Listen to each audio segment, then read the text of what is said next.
and gentlemen, welcome to the DarkMatch, the finest low-budget amateur made-of-know-nothings podcast on the entire internet about men in tights pretending to fight.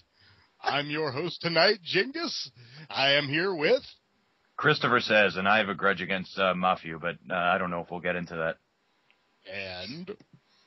And I am No Leaf Clover, and this is What is Iron Sheik tweeting now? Oh boy. God damn it. I can't do a good Sheik impression, but... None of us can. But the latest Sheik tweet is, I like the abort Del Rio. He gave real gi. Make he not like the Virgil. So is Virgil his barometer for shit? I don't even know what he said. Well, how many times have you seen Virgil wrestle? I mean, he had a couple of decent matches here and there, but not many. I saw him at the local mall once. He was signing autographs. Giant wrestling? He was signing autographs and showing the one match where he beat Ted DiBiase. Yeah. Oh, okay. Was there no one around him?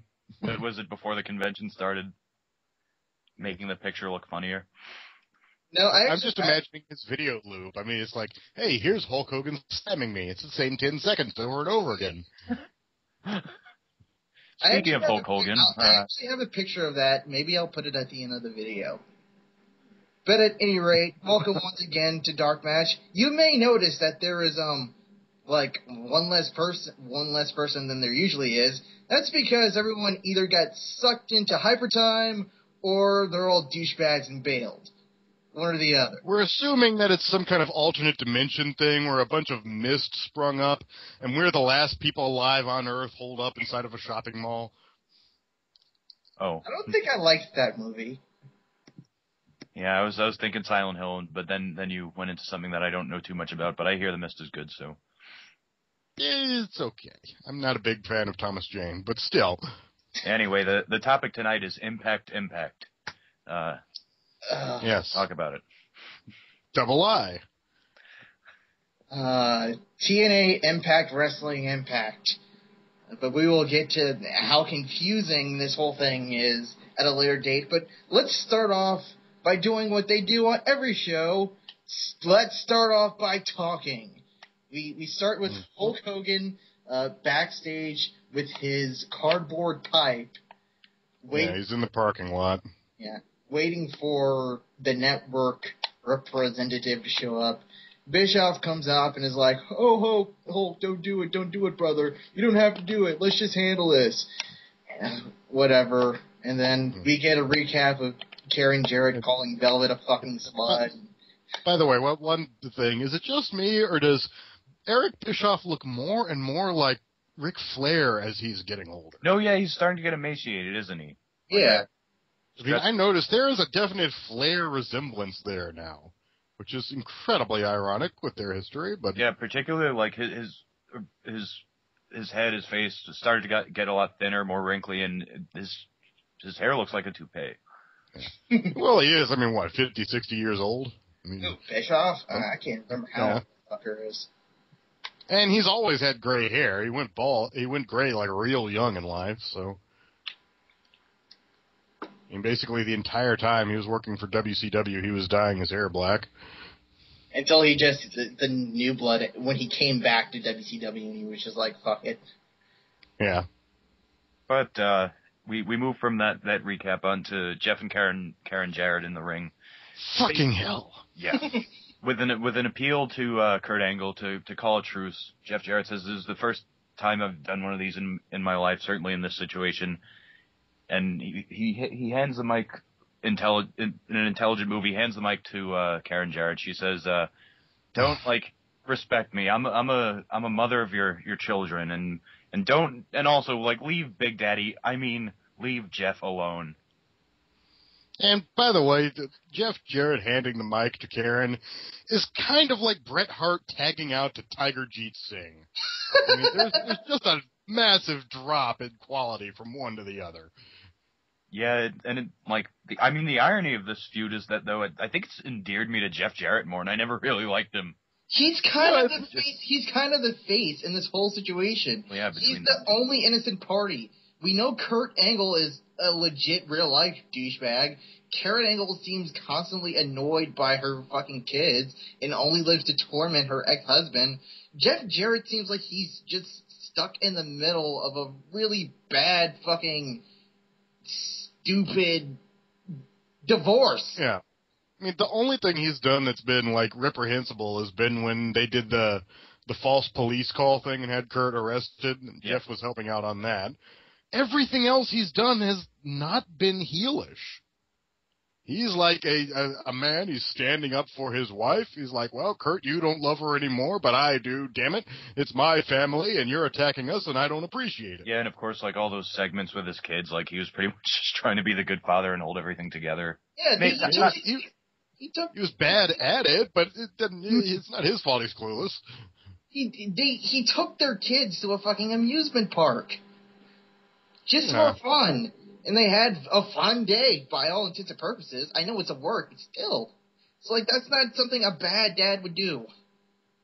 It's giving me flashbacks to Opryland, the old Nashville theme park. We used to have one. Then they tore it down and put in a mall. Thanks, guys! Malls are cool, especially if you're a mall rat like me. Not cooler than roller coasters! Cue Joni Mitchell. But, anyway, after this, Kurt Angle comes out, after they call him out, Jeff Jarrett has his hand outstretched throughout the entire thing, and Kurt Angle's like, you know what? It's done. It's done for you, Karen Jarrett.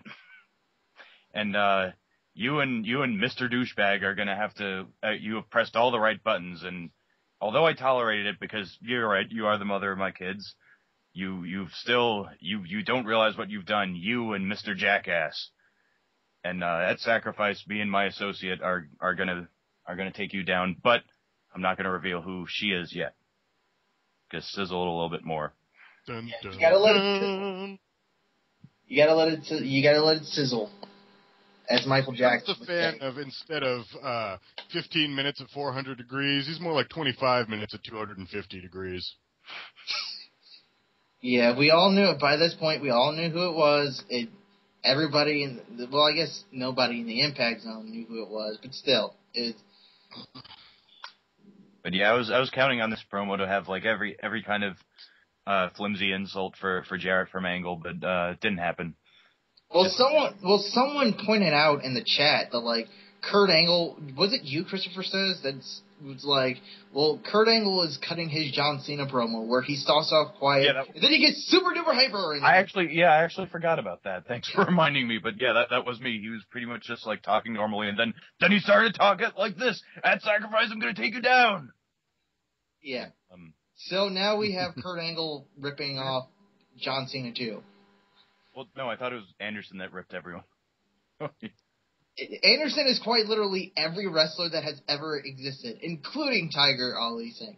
Yeah, it's like... No, Tiger Jeet Singh, I'm sorry. But yeah, you're right about... Both of them!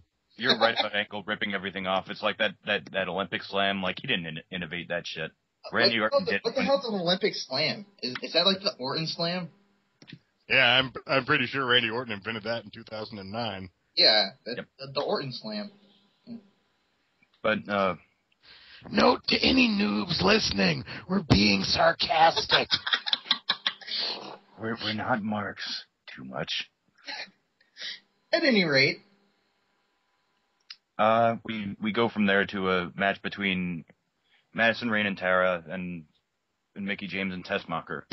Hey, 90 seconds of wrestling. Yeah. I mean, most of the match seemed to be promising because it started off with Mickie James versus Tara, and they were mostly doing like arm drag takeovers, some interesting stuff and stuff you don't see at the smoothness with the other knockouts usually. Yeah. But, wait, you mean two girls who can actually wrestle? Yeah. And I couldn't help but think, man, if this was like 4 years ago on SmackDown, this would have been perfectly fine. This would have been a good match. Not now. You want to know what it is? Because I keep saying to myself, Tessmacher, she's not a great wrestler by any stretch, but she has some promise. She's a good bumper. She seems to be able to do spots well, and to be slightly misogynistic, even though I know there are certain people listening, she has a fantastic ass. She didn't strike me as incompetent, but then again, she was in there for so little, there wasn't much to watch. And that one victory roll did look a little bit awkward there, but I couldn't tell whose fault that was. No, it looked awkward because she was on Madison Rayne's shoulders for a long time, and I think she started corpsing, going like, "Oh, it's so much fun to be up here, victory roll." Whee! Yeah. And like, where's the ball now? And man, whoever, I don't know if like it's the writers just telling Madison, okay, what you need to be doing every single second is screaming like a spoiled, petulant, self-entitled brat. Or if Madison made that decision, but whoever made that decision, I hate you. I fucking hate you. I'll smack you in your ovaries, even if you're a man. But you're right. I don't get Madison's whole gimmick now. And as has been repeatedly pointed out, why is Tara at all intimidated by Madison Rayne? Yeah. She's got like 2 feet on her. She's way stronger. She's out of kayfabe dirt. God only knows. Much more talented. God only knows. There's a hidden angle coming up where Madison Rayne essentially owns Tara's soul, and she's the devil, and if she wins at sacrifice, which I hate to say might happen. Contract. But well, I mean, it's in any normal company, this would be, hey, Tara wins her freedom, and then they have a feud. But this is TNA. Wait, this is TNA. I can't believe they actually used to do that. Wait, is this match a Knockouts title match, or is it just Mickey versus? No, they added the stip of Tara. Tara is free of Madison if Mickey wins. Yeah. Mickey and who added it, and how did they add it? Here's something which pisses me off about TNA. They never basically recap what happened last week. I didn't watch last week. I don't know what happened.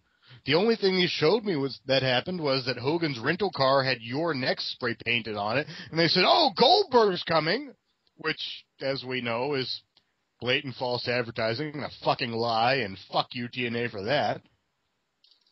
Yeah, and Goldberg, even if he wanted to, he's not coming in unless Dixie convinces her parents, hey, we need to spend several $1 million on a 1-year contract on this guy. I would honestly be quite amused if not only do they bring in Goldberg, but he does his network rep out of character. He's like, well, I want to do what the fans want, and they want the ratings, and this match between Sting and RVD will do that. Oh, come on! Goldberg doesn't know how to talk anything but this. But yeah, back to this match. It was not good. The entire match was basically Madison screaming at different people. And you're right. Why is Tara let her do this?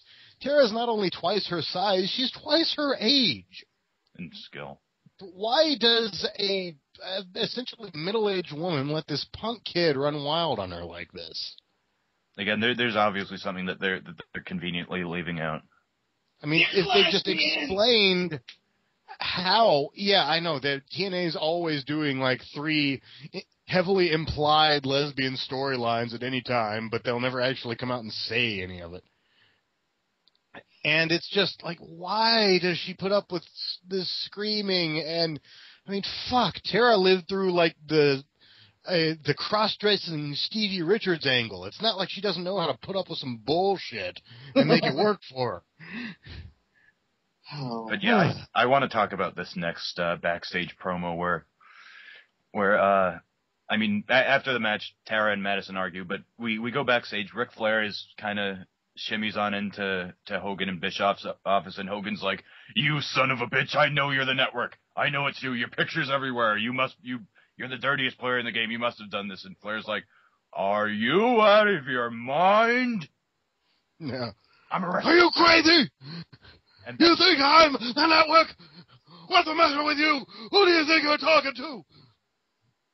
Like it becomes like heated to like, "Oh, I'm sorry, man. I was just like, I jumped the gun. I was under a lot of stress." To like, 5 minutes of Hogan apologizing and Ric Flair saying, "You are Hulk Hogan! You are the man! You're better than this!" An award for most pointless segment goes to... And Flair, briefly shows up later, but this is basically the only time that he talks tonight. And why is he back? Didn't he just have shoulder surgery?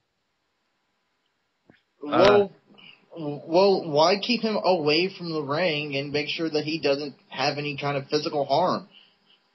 Why not set yourself up for another lawsuit, I guess? It's not like Rick can't... Rick, stay home for a month. I mean, it's only been, a fucking month since lockdown? They don't need him already. Has it been a month since lockdown? Yeah, just barely. Just about. But yeah, we go from that one backstage promo to another with Tara kind of complaining. Yeah. Worst fucking promo. I'm like, and then she's like, and then I'm like, and then she's like, and then I'm like, and then she's like, and and and and and and and that's my concise summary of what that promo was. So yeah, Jeez, if you couldn't figure it out by then, it's Tara and Madison. Tara's like, "Oh, she's such a rat. I can't wait to be free of her." And Madison's like, "Did you call me a rat?" And Tara's like, "No, I called you a skank." Rat. And says, "Oh, you bet that I lose my match because if I win it, you'll be miserable after Sacrifice. I'll bring you in by a chain or." Why? Why would Actually, I'm amused by the idea of her leading her in on literally a leash, but still. We go to another backstage promo. This one also kind of like the Flair and Hogan one because it just keeps it's so circular. Like Tommy Dreamer is followed around by this talking cameraman who keeps on asking, "Why, Tommy? Why? You want really fucking rude cameraman?" Because Tommy's on his cell phone. He's like, "Brother, I'm on the phone," and he's like, "Yeah, but why?" He's like, "Why, Tommy? You want to know why? You wouldn't understand way to make why. your evil heels look like a reasonable person who's being harassed." But that doesn't explain why, Tommy. You wouldn't understand why, cameraman. AJ comes out. "Tommy, what are you doing? Why?" AJ busts out of that. You wouldn't understand why. Yeah, that fucking trailer they always have inside the building in the back. Why do they have a trailer inside the building? I don't know. And they only ever use it for guys to suddenly jump out of the door and surprise somebody else. You want to know why Tommy Dreamer did what he did? I don't know. Maybe because AJ Styles forced him and beat him in a hardcore match. Yeah, that came up. It was actually my favorite part of the promo where Tommy says, "You wouldn't understand, AJ. You're just too young and innocent." And AJ's like, "Bitch, I stuck a fork in your eye and made you say I quit." Yeah. And AJ's also like, "Dude, I've got 3 kids. It's not like I'm some young teenager myself. I'm over 30 years old." Yeah, story is that essentially Matt Hardy possessed Tommy Dreamer, and now the only thing he could say is that if you could walk in my shoes, then you'd know hell. Yeah, and God, another fucking angle. How many times have we seen AJ Styles in angles where his former WWE superstar opponent is basically like, "Oh, yeah, you never worked in my company. You didn't share my history. That means you're fucking nothing and nobody, and you mean nothing, and nobody should watch you, and no one should take you seriously." Angle, Matt Hardy. And when that's the line everybody hits on AJ, time and time again, it's like sooner or later, the fans are going to be like, "Yeah, they're right. Everybody fucking says that." It's like 30 years later when AJ Styles is like Ric Flair's age and he's wrestling someone maybe like 2 years a senior in a different federation. They'll be like, "You're just too young, AJ." Samoa Joe saying, "You little punk." I remember back in 19 I was wrestling Fritz Von Erich in the Sportatorium while you weren't even born yet. But another backstage promo. This one getting into the whole gritty, realistic shoot style of TNA's backstage promos. We have Sting at a photo shoot. By the way. This is 4 in a row backstage promos. Yeah. 4 backstage promos. But he's posing with the world title. The cameraman's following him around and saying, "Why, Sting? I mean, what are you going to do about RVD, Sting?" And he's like, "I don't know, man. He's in one of the greatest martial arts ever. He's one of the greatest martial arts. He zigs, I zag. He zags, I zig. I'm going to bring it to him." Rob Van Dam is one of the greatest martial artists ever? Maybe. Well, hey, he can knock all your fucking teeth out with one kick, as we'll see later. Yeah. Oh, God, that was gross. After that kind of hype promo for Sunday, we have Beer Money, some kind of recap of them just being one of the... Yeah, there's a recap. It's like, Beer Money is great. And then, hey, another fucking promo! Wrestle! Wrestle! Well, now that he's done with that. Anyway, never mind that. Because we never, ever steal other people's bits on this show. Yeah. What?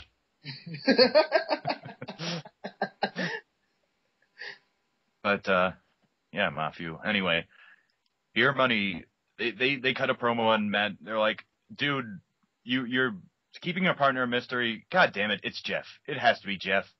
It's no one else but Jeff. And don't do this again. You're bringing a disastrous tornado onto the company, a self-destructive tornado, and just don't do it.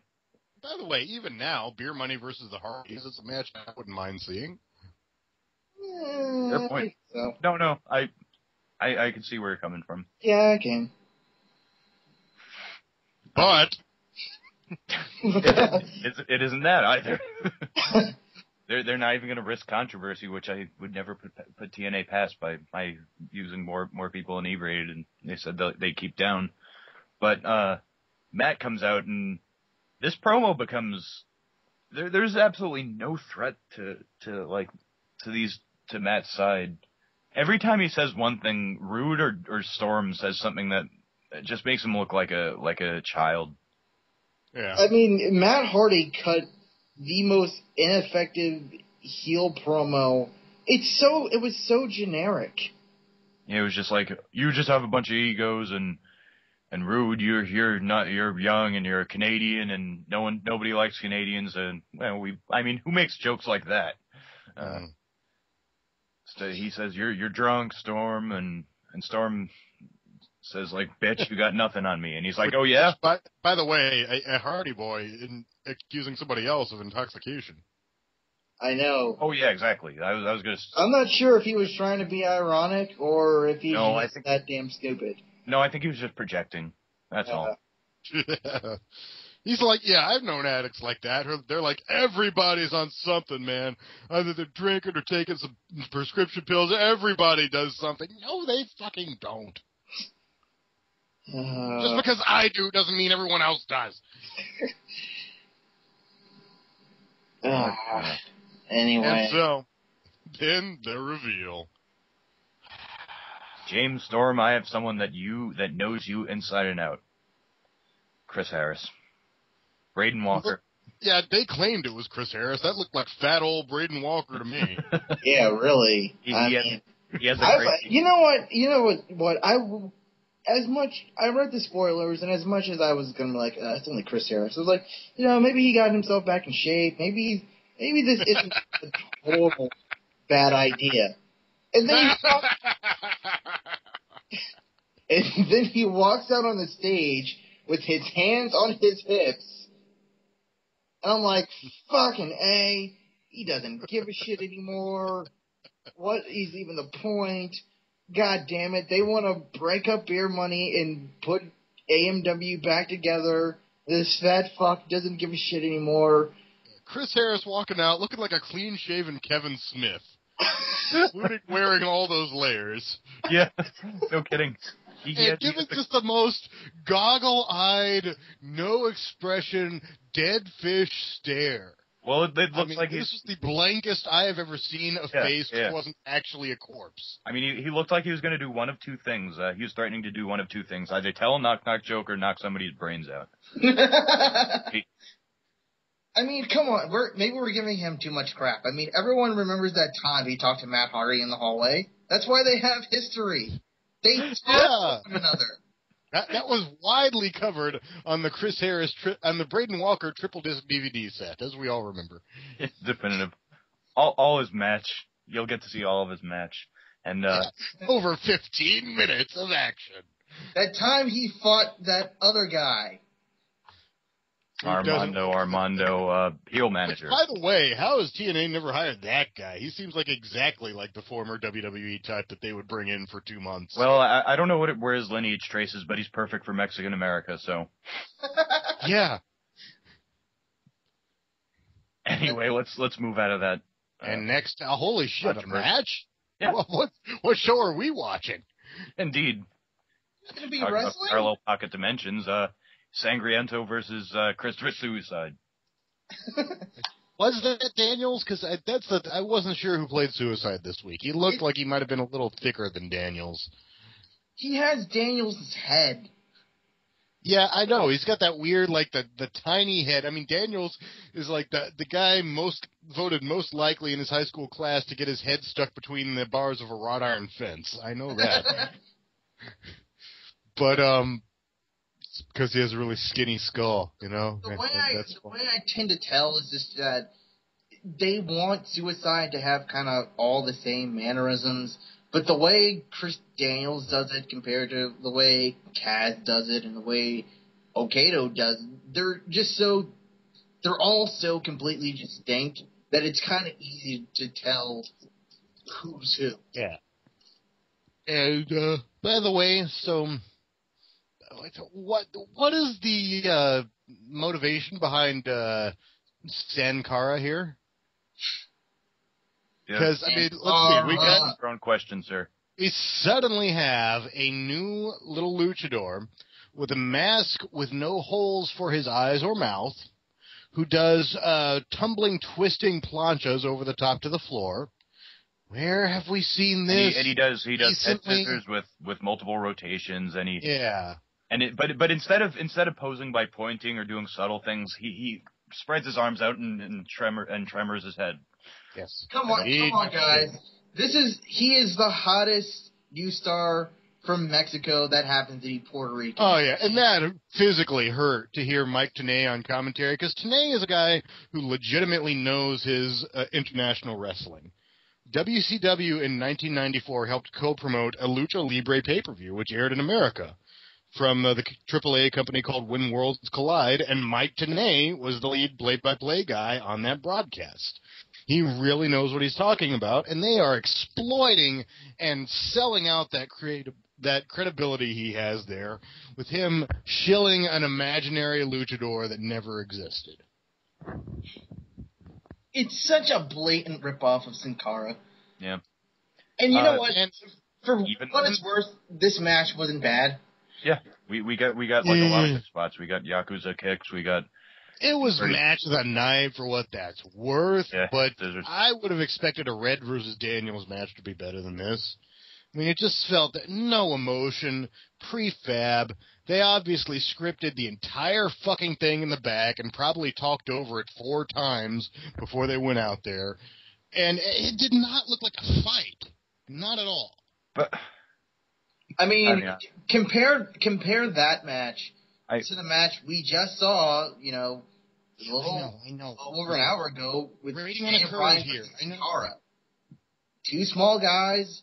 You would expect it to be a high-flying match, but that was a technical. They were putting on a clinic like it. Yeah. But it looked like a wrestling match. It didn't look like a choreographed dance. I took this match for what it was worth. I thought it was decent enough, but I think we're now gonna have to touch upon Sangriento's finish, which I can't quite wrap my head around. Yeah, let me springboard off the second rope, grab you, and then put your face into the mat, because that's extremely E-fed. That's very much an E-fed finish. Yeah, I mean, it makes no sense. If a diamond cutter or any kind of cutter is where you wrench a guy's neck and you jump forward, then why would you jump backwards from a rope? And how does that work? Yeah, don't get me wrong. It looked cool. It looked cool. They pulled it off well, but just the momentum and the physics doesn't make sense. That looks like a finisher I came up when I was in the Iceman Wrestling Federation when I was like 15. when the little E-Fed wrestler I had a move that was a choke slam into a tombstone pile driver. Wait a minute. I'm trying to just visualize the physics of how that would possibly work. No, they hold him up and then flip him over in the top of the choke slam, and then I don't know. I'm trying to imagine Chris Jericho versus Jack Evans doing that move, and even with them, I'm having a hard time coming up with the mental picture of that would possibly. And by the way, he was Jeff Hardy sized. Oh, but we're talking about Impact Wrestling, and we can't. And even if we have a spot fest, a match, it's just a spot fest with nonetheless talented workers.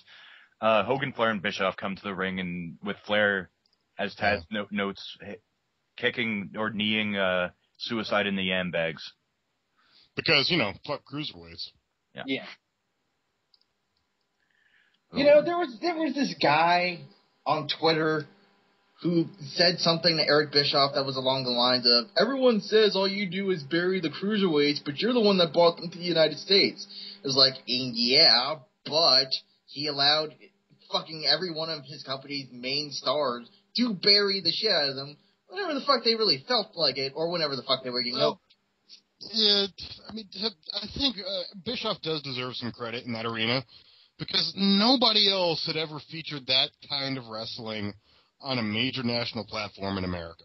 Yeah. Bischoff was the first guy to roll the dice and say, hey, I think it's worth my time, because, there was once a Tiger Mask versus Dynamite Kid match in Madison Square Garden, but then they didn't bring those guys back again. Bischoff was the first guy who says, hey, I want these guys on my show every single week. And wrestling each other and having fucking awesome matches. Now, the problem came when some of those cruiserweights were more over than a lot of the heavyweights.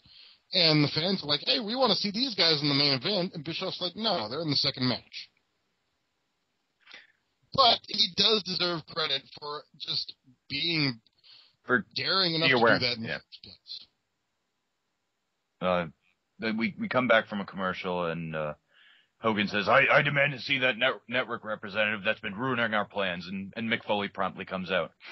And it sounds like he has laryngitis. Mick, never ever wear your hair in that braided ponytail again. And also, don't wear suit jackets. Yeah, as if... It's amazing to think that Foley somehow found something which is uglier than his usual outfits, but he managed to with the suit jacket, and when he came back later, he was talking about it all night long, so he must have just thought, damn, I was sweating a lot out there. I wasn't expecting that. Sweating like Charlie Sheen at a child custody hearing. Jesus Christ. Yeah, and he goes on to say, oh, everything was good for Immortal until I showed up and threw a spanner in the works, and now, like, it used to be about Immortal, now it's about wrestling. That's what we're going to focus on, nothing but wrestling, because it's no longer TNA, it's Impact Wrestling. Which would have, the announcement of the name might have been a lot more effective if the first time that name was ever said, Hogan didn't immediately jump in and talk over him.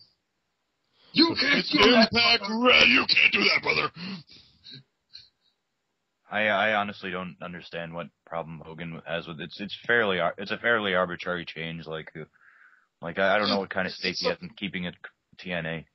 Yeah, that is something that since the very beginning, that name has always been. Okay, they've got like 17 different anchors tied to their leg holding them down, but the name was one of them, and one of the bigger ones. Nobody is ever going to fucking take this company even 10% seriously, as long as they're called TNA.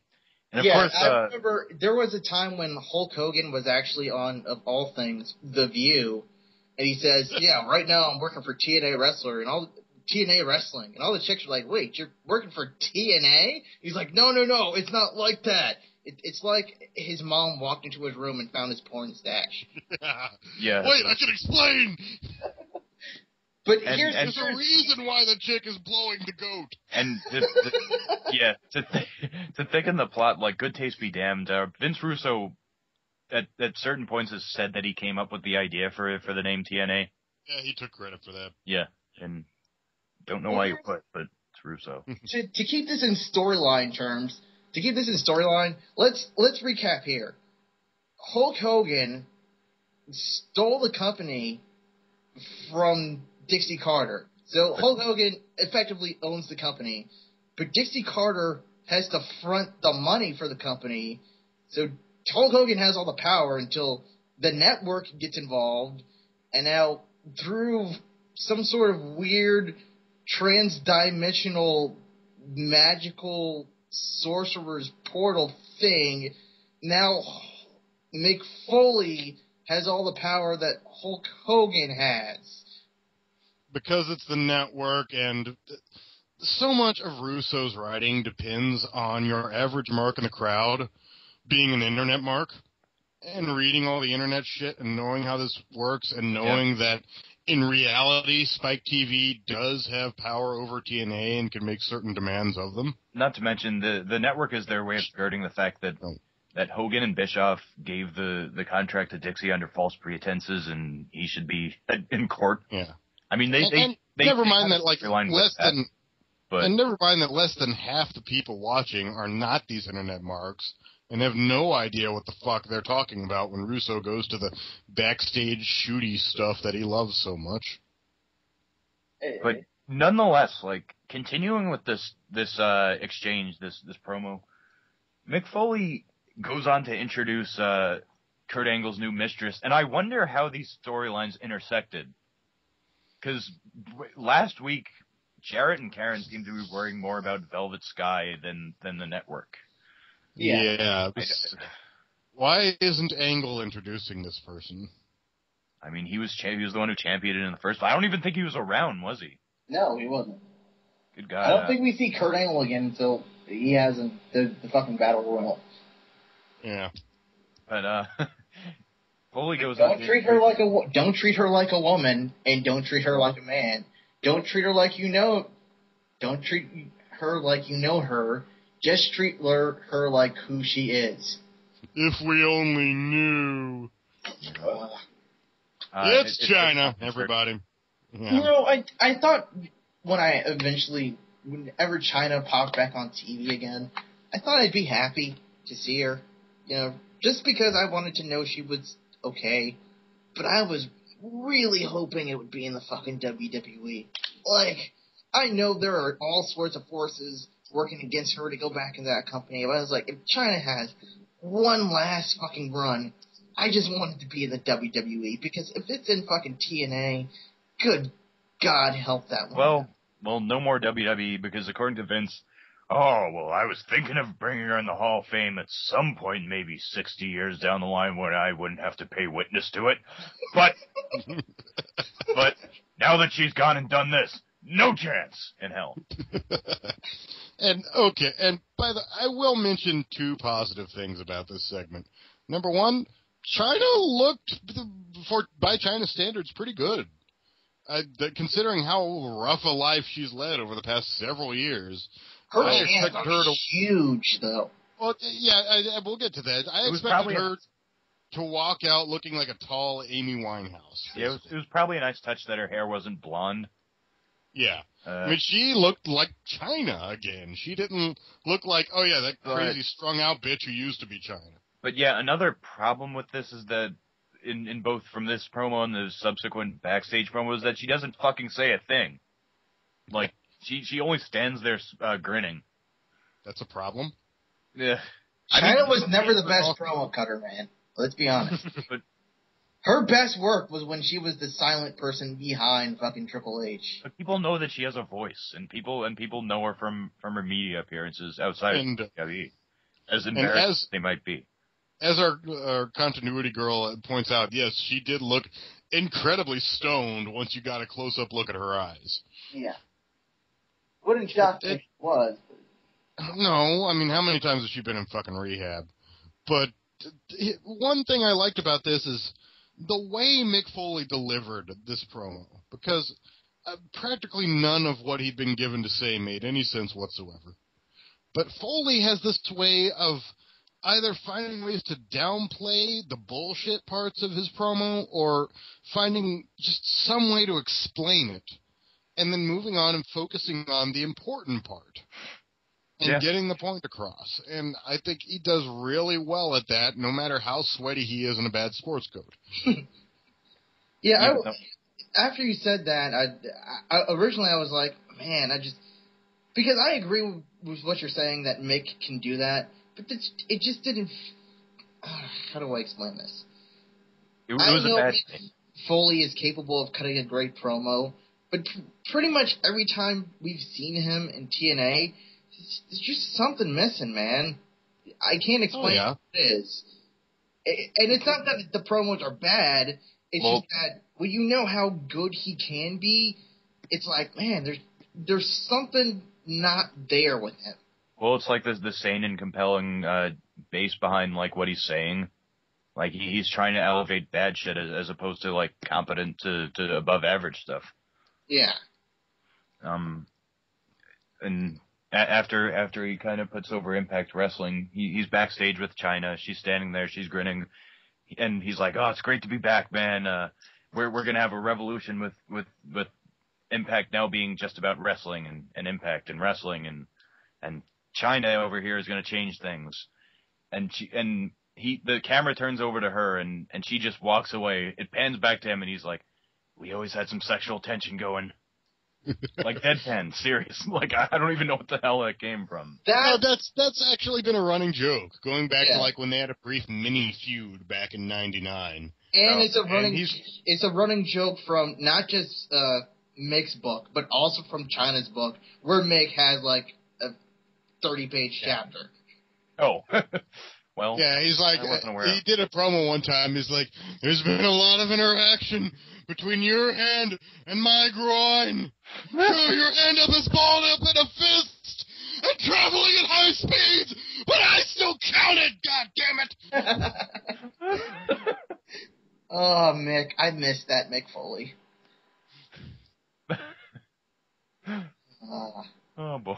Yeah. But now we have to talk about everyone's favorite asshole. He's like, "Oh, Mick Foley's been holding me back from Green Bay, Wisconsin, and I haven't been getting my rematch, and Mick Foley's been holding me back." He's had like 27 fucking rematches. Yeah, and plus he lost the title clean, so. Over and over and over again. Circles and circles and circles again. God damn it, how many times does this guy get a title shot? As many times. I want my rematch. How many times do you want your rematch? More! Hey, you guys, remember remember that time when Mr. Anderson, I don't know if you knew this, but he's actually like an Iranian aide to like a huge leader, and he also in his spare time he teams with an ex-Soviet expat, or not even expat, but someone who was a Russian expat who was for the Soviet Union and keeps singing the national anthem. I don't know if you guys knew that. What? Did you just compare Anderson to Sheiky Baby? And Volkov? Nickel and Dime Volkov? Really? I don't know if you knew this, but Anderson's Amazing Red's brother. Oh, I know what you're doing. I don't know if you know this, but Mr. Anderson is actually Justin Bieber in disguise. I mean, they might as well have his promos be like, "And if you smell the bottom line, then brother, give me a, oh yeah." The schizophrenic, shape-shifting gimmick guy. Anyway. Why is he, by the way, a chaw-chewing, camouflage-covered, baseball-capped redneck now? I looked up his hometown. It's this charming little town just a little bit north of Chicago on the lake, with houses in it designed by Frank Lloyd Wright, and a nice little town square right in the middle. You're not like Brock Lesnar living out in the fucking woods, Kennedy. Yeah, and not even Brock Lesnar sounded weird. He just had a lisp. Brock doesn't have a lisp, does he? A little bit. It's over. F5. SmackDown. Shut your mouth. It's not like Dusty Rhodes, blatant, but it's amazing the number of top wrestlers who have lipses. Or lispses. Lipsy? What's the fucking plural? There's an of extra lisp? S at the end. Is lisp. That adds like 2 extra syllables somehow. Yeah, you gotta emphasize that sibilance there. Lisps. But, between Ric Flair and Dusty Rhodes, and Brock Lesnar, and Jack Swagger, and probably some other guys I'm forgetting, a lot of lisps in wrestling. Yeah. But, at any rate. Yeah, and as pointed out by Ali here, what cruel bastard invented the word lisp to describe a person who can't say it? Yeah, really. It's like, you dick. It's like making retarded 3 syllables just so, what? Yeah. Oh, God. Allie's our very own Jack Handy. I'm trying to avoid this next fucking match because it's awful. Well, I wouldn't call it awful. I would just call it like criminally short and anticlimactic and. I have to be honest. At this point, I had started playing Madden, so. Yeah, it's to set up a Crimson versus Abyss match at the pay-per-view. They have a 3-way with Crimson versus Abyss versus Samoa Joe. It just is not. By the way, fucking. And does Joe seem to gain and lose weight every time the camera cuts away? Because he looks like simultaneously he's much thinner now than he was during his Nation of Violence penis tattoo on his face period. And then it'll cut away to a different angle and holy shit, that's fucking viscera. He does not give a shit anymore. And plus, if we're talking about this match, I don't know how much in detail we went into the past few weeks, but we have to talk about the fact that Abyss's music has been changed, and arbitrarily so, and for no goddamn. It's basically changed into Daniel Bryan's re-debut theme, and his earlier one with the violin was much better. It was more fitting for his gimmick. They should give him back his old music, which got turned into Monty Brown's music. That dun dun dun dun dun dun dun dun dun dun. Yeah. But aside from this, this match, it couldn't. Like I said, I started playing Madden during this match. I knew I had to watch Impact for the show. I was like, you know what? Let me pop this game back in, even though it's been annoying the fuck out of me lately. I'm just gonna watch this match. I'm just gonna play this instead of watching this match. Well, you missed Joe do his leaping enziguri. You missed him snap a pretty good power slam. You missed the anticlimax of Abyss hitting Joe with a black hole slam and Crimson spearing Abyss and getting the 1-2-3 on Joe. This just first of all, they're doing it ass backwards because this should have been a Crimson versus Abyss singles match to set up a Crimson versus Abyss versus Samoa Joe triple threat at the pay-per-view, not the other way around. Secondly, Joe basically seemed like the major focus of this angle, despite the fact that he's the one guy not in a match at the pay-per-view. Well, because thirdly, the thing is, you remember how you always talk about how they don't recap anything on the show? Because, ladies and gentlemen, Jengas does not watch the show when he does not have to fucking, do DarkMatch. So yeah, I do not watch this thing unless I have a fucking gun to my head. Yes, so not only did I have to polish my gun this week, gotta shake a wow, but he did That's what she said. But he did not see that last week, Crimson and Joe had a confrontation because I guess Joe didn't help Crimson. I forgot what happened. It was so stupid. I literally just thought about it, and my brain shut down to protect me from all the dumb. But yeah, they had a confrontation last week, so that's why Joe was a major focus this week. Either way, it ended the same way as it did when I guess they were hinting at a Joe heel turn when I got scared as fuck that he was going to be immortal later. But no, it's just a case of Abyss beating down on Crimson and Joe going, yeah, fuck him up. He's a young guy. He needs to pay his dues. Also, whatever. They kept showing a fucking close-up of Abyss's mouth with his teeth that Rob Van Dam kicked out. Yeah, apparently missing all 4 of his bottom front teeth. That was horrifying. I've never been more creeped out by anything in wrestling, including the Katie Vick angle. Well, how about Mick Foley's missing teeth? No, these are worse. Yeah. This is worse. Far worse. But, speaking of RVD, we go backstage. Oh, wait. Ed, one more thing I have to add. I want to go easy on Crimson because he's a friend of several friends of mine. I know the guy who trained him. I know the guys who hang out with him and the guys who work out with him. And I actually, by coincidence, ended up announcing one of Crimson's very first matches on the indie scene. But Christ, he looked green out there tonight. Yeah. No fucking timing. He was out of position for half of everything. I mean, it's like, just give this guy, send him back to... Oh, TNA doesn't have a developmental. But if they did, send him back down for 6 months, then bring him back up. Because he's got potential, but he ain't there yet. Yeah, it's... this match. Well, at least it was wrestling, before all the talking starts again. Oh, and then later, we got as much wrestling as we could ever want. But we'll get to that in a second. Yeah, just the chaotic form. RVD is backstage. He has a front row for the battle royal, and he's gonna. And tonight's winner will be his first title defense if things go his way. But we move on to a very drawn out battle royal, which probably how it should be. But this match went longer than every other match on the show combined. I'm not kidding. This thing. Including commercial breaks, was goddamn near 30 minutes, which is not a good thing, because wrestling time isn't any good when it's a fucking endless battle royal that sucks.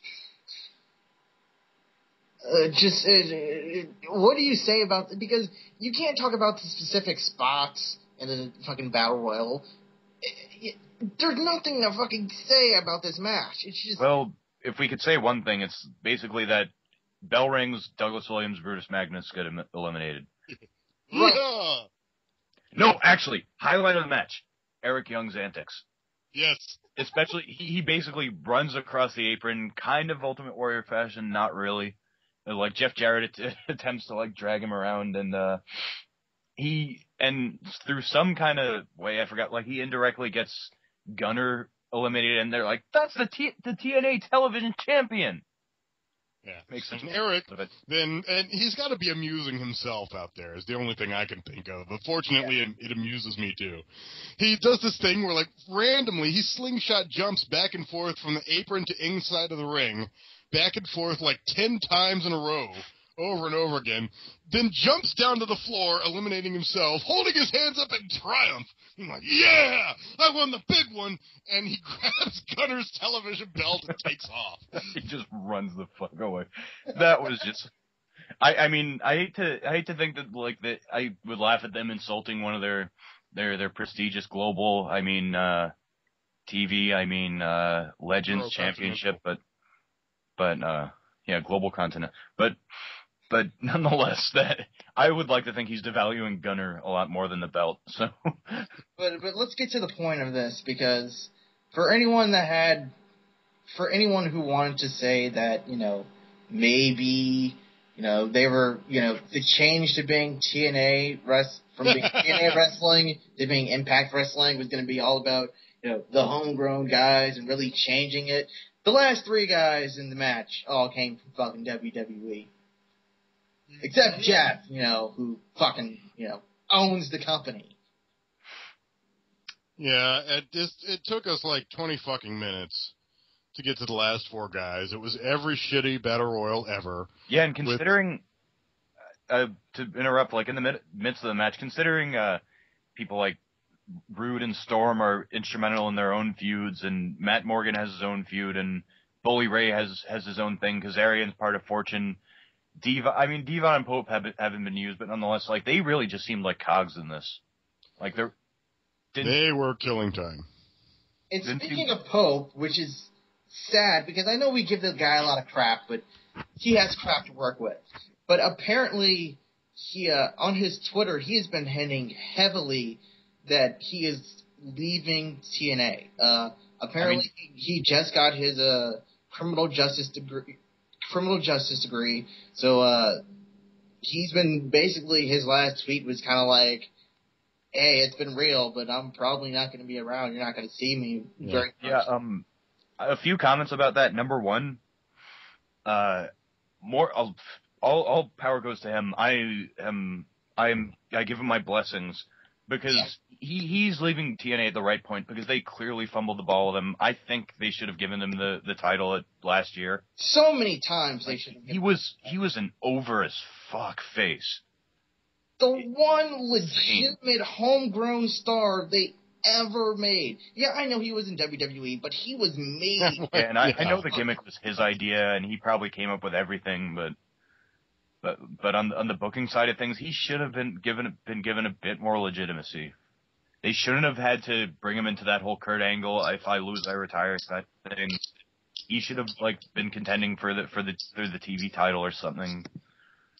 It was a very, very complicated thing, and it's understandable that he's leaving when the last thing he does is torture like this Japanese Kato ripoff and wrestle with a past his prime Samoa Joe. Yeah, I don't blame him at all and I don't blame him for getting his degree and wanting to do something more with his life. Good for him. Good for him for knowing when to get out. God forbid we have a pro wrestler that knows when to fucking stop. Maybe it's because they broke his will. Maybe it's just because he felt, hey, man, I've had a pretty good run. I've been in my dream company. I've been in the shitty company, but I still made some money. I'm in a pretty good situation where I can do what I want. Good for you. I'm happy for you, Pope. I wish you nothing but the best. And it's just sad that when they had a golden opportunity to finally have their fucking Austin, well, not Austin, but, to have The Rock, the guy who basically benefited from there being a Stone Cold Steve Austin. When they finally had that guy, just, why give that guy the belt? Let's have Rob Van Dam come into the company, beat AJ on free TV for the belt, and then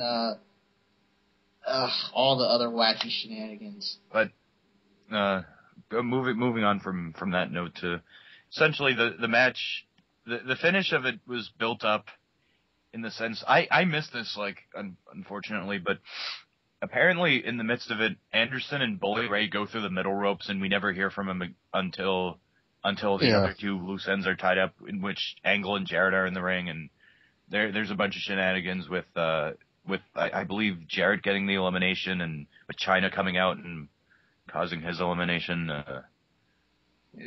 That's pretty much the only thing they incorporated into from an external angle into the battle royal, as far as I can see. And correct me if I'm wrong, because as noted, I don't watch this show much, but Karen Angle doesn't usually get physically involved in matches, correct? No. For good reason. So on the one night where she knows there's a giant clitted Amazon gunning for her, she decides to get involved tonight?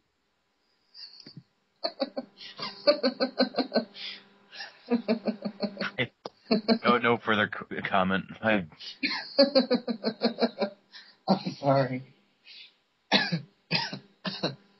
After all those shenanigans, Anderson and Bully Ray come back up. Oh, we're not eliminated. It comes down to us. They're kind of going back and forth, exchanging punches, and Anderson tries to do a Kenton, which I don't think I've seen him do that in TNA in months. Yeah. But certainly not predominantly. Anyway, it's a battle on the apron, and Ray tries to eliminate him, but Anderson face locks him and just drags him out. You number one contender, you've got your fucking shot. Shut the fuck up. But he doesn't. Yeah. And by the way, they completely did a clumsy recreation of when Benoit eliminated Big Show at Royal Rumble 2004. Really? exact same deal with him slowly dragging him over the top rope. Except in that one it made sense, because Show is 1.5 feet and 300 pounds bigger than Benoit. And Anderson and Bully Ray are damn near the same size, maybe 50 pounds difference. And then what Anderson says after the match is that he introduces himself as the number one contender, and he says he is the Sting with the Navy SEALs word of Bin Laden. He's locked, loaded, and ready to go, and he's going to give Sting a headshot. God damn it, that was a clunky metaphor. Classy. Yeah. Sting, I am going to fire a .223 carbine round into your skull and murder you! Ha ha! And behind him is Samoa Joe with a machete. Anyway, Sorry.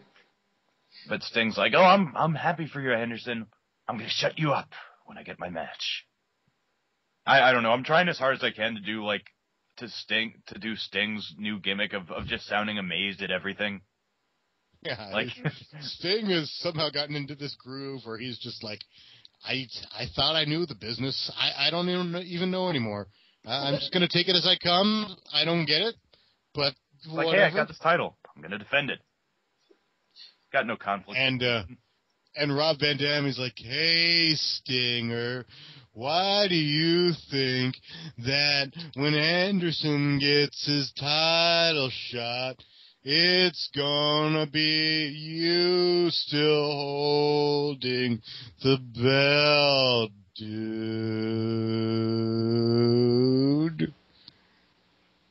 But as if there needed to be any further evidence that, Impact Wrestling, the name change, is going to be all about wrestling. Well, yeah, it might be all about wrestling, but it's certainly not going to be about creating new stars, because the main event at fucking Sacrifice is going to be Mr. Anderson versus Rob Van Dam versus Sting. And by the way, this show did go off the air with giving me at least a chuckle in the very last second, with Anderson storming back there. He's like, I don't care which one of you guys I have to fight. I'm an equal opportunity asshole. I can't wait till asshole.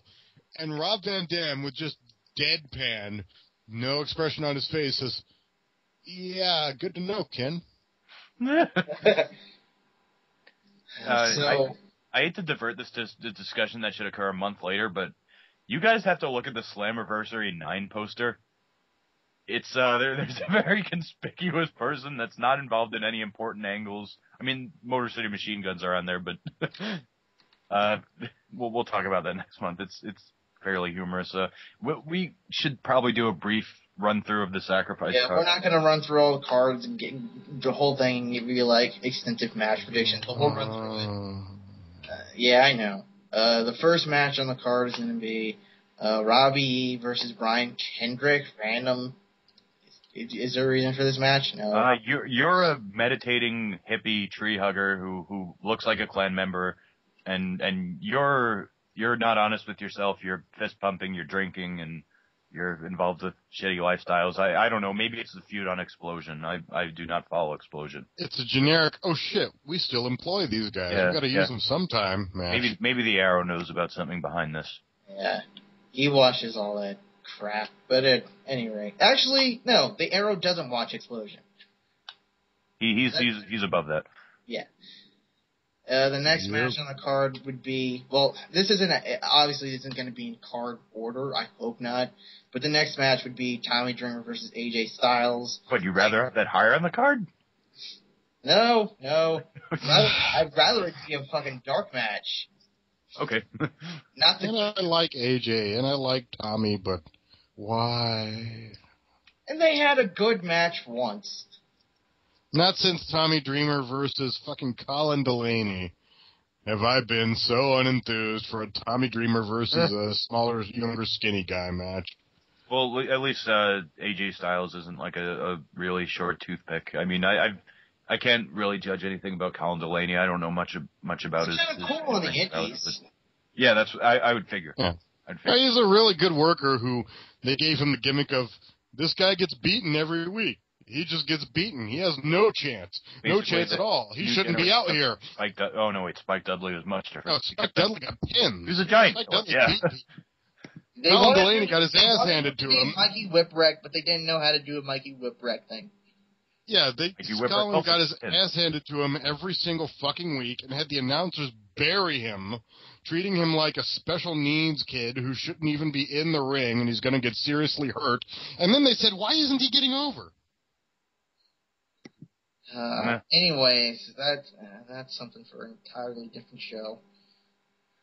But the next match is going to be Mexican America. What is wrong? Do they not own the fucking trademark on Latin American Exchange anymore? Why can't they just call it fucking LAX? They now have five fake Mexicans in this company. 5! Found it ironic that they had those Spanish announcers and they were like, "You're Puerto Rican! You suck!" But anyway, it's Mexican America, Hernandez, and Anarquia, isn't a fucking word, versus Inc., Jesse Neal, and Shannon Moore. Shannon Moore was supposed to be having a fucking heel turn, but I guess they fucking... Yeah, wait, who's the babyface here? Inc. They ran in and attacked Mexican America. Basically, Jesse Neal cut a fucking "if you don't love it, leave it" promo on them, and I guess their faces now. USA, God damn it, I hate you, Vince Russo. Jeff Jarrett, intergender tag match. We're going by the Wikipedia order, and it's in reverse Wikipedia order. Jeff Jarrett and Karen Jarrett versus Kurt Angle and Chyna. I honestly don't know what to expect from Chyna these days. All I can think of is that somebody in the back had a bet saying, I wonder if we could come up with a worse match than Michael Cole versus Jim Ross. They're gonna put Karen and Chyna in the ring together at one point. I'm just hoping that Chyna turns on Kurt like sooner than later, so we don't actually have to see Karen and Chyna wrestle. Or no, I would actually see it for the Alvarez backlash.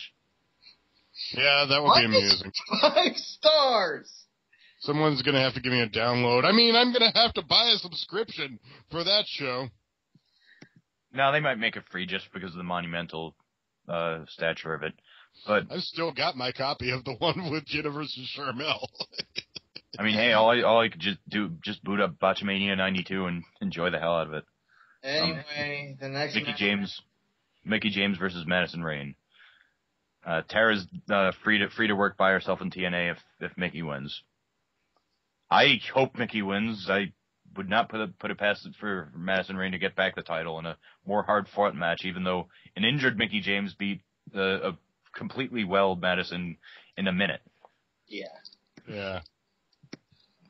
So, wait, wasn't Mickey already Knockouts champion then? No, Mickey's only been Knockouts champion once, I think, right?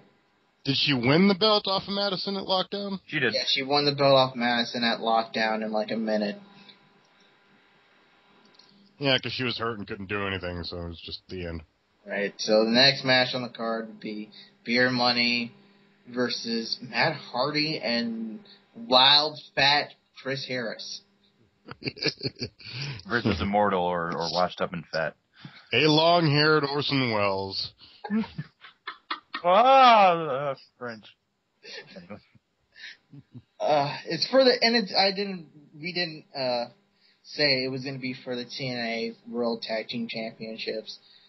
My guess is that they're going to lose and then... I just had a scary thought. Now that they're Impact Wrestling, they're going to shell out, a couple $100 on new belts, right?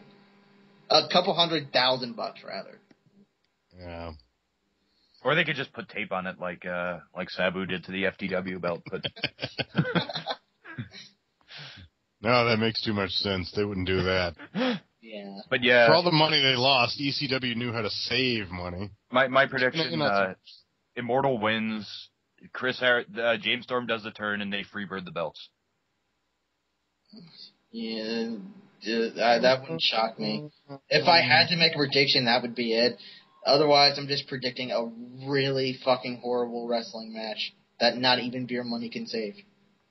Honestly, again, I'm always I'm always curious about TNA's pay-per-views because it's nonstop wrestling, and the fact of the matter is, it's roulette. Either you win or it's just a lot of haphazard other numbers. And the next match on the card is going to be Abyss versus Crimson. I concur with that sound effect. And I like both of these guys, kind of, but... And I've worked with both of these guys, for Christ's sake. I want to give them the benefit of the doubt, but I don't see this being anything. So when are they going to actually have Abyss do like a Mick Foley type gimmick where the mask comes off and he becomes like, and they start calling him Chris Parks and... I've seen him without the mask. This is the main page on his Wikipedia. The main picture on his Wikipedia page just shows him. He looks like a hippie stoner. Yeah, he looked like Big Show's shorter, fatter cousin, basically. And then the match, obviously this is not going to be the match that comes before the main event, but it's Kazarian versus Max Buck for the X Division Championship. Kazarian versus, oh yeah, he won that cage match. Did we forget about that a month ago? Oh yeah, we did forget about that month ago. I mean, neither one of them were on the fucking show at all tonight, so... And as we mentioned before, it's going to be Sting versus RVD. Wait, is it Sting versus RVD just for the title, or is it Sting versus Rob Van Dam versus Mr. Anderson? No, just Sting and RVD. God damn it, I can't even keep this shit straight anymore. So Anderson gets his title shot at a later fucking date then. Yeah. Why? Just put him in the triple threat match. Because... He's gonna lose and he's gonna bitch about not getting his rematch anyway, so what the fuck is the point? Because... Hey... Will Smith and Tommy Lee Jones are over here in nice suits, and they have a flashy thingy they want you to look at. That's why. You can't keep doing that to me, Genghis. I'm gonna remember eventually. You're gonna give him brain cancer. There goes your ability to do algebra. But we're gonna wrap this shit up before we get more depressed. And we're gonna end it with a round of everybody's favorite game. What got more screen time than Jay Lethal? The long and storied sexual tension history between Mick Foley and China got more screen time than Jay Lethal. Chris Harris's second chin got more screen time than Jay Lethal. China's massive surgically enhanced breasts got more screen time than Jay Lethal. Yeah, what the fuck happened there? Did she, trade up a size of implants that were triple the old ones? I don't know. They don't look comfortable, though. I know she's addicted to plastic surgery, but come on, China. Oh, from our producer duos, Terrace Corset got more screen time than Jay Lethal. Madison Rain's perfect white girl ass got more screen time than Jay Lethal. I understand I'm Wait, you mean Tessmacher? Everybody, but I don't care. She has the perfect ass. Yes. Abyss's Gums got more screen time than Jay Lethal. And on that bombshell, we will end tonight. I'm No Leaf Clover. I'm Christopher Says. And I am Genghis. Good night, everybody. Good night and good luck. God help us with this show.